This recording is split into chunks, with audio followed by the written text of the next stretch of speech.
ভবিষ্যতে মনে করতেছি হজ করবো না, হুজুর অনেক টাকা খরচ হয়ে যায়, এখন 5-7 লাখ টাকা বসে ভালো আছি,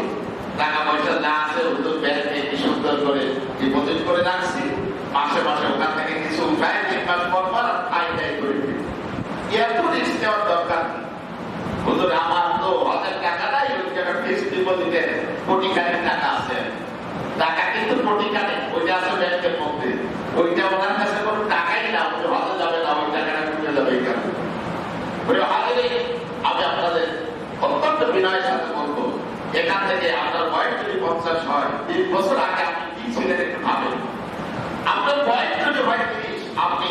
এখান থেকে 10 বছর আগে আপনার লাইফটা কেমন ছিল একটু ভাবেন। আপনি যখন সংসার জীবন শুরু করেছেন তখন আপনার অবস্থানটা কেমন ছিল, আপনি আপনার চাকরি জীবনটা যখন শুরু করেন তখন আপনার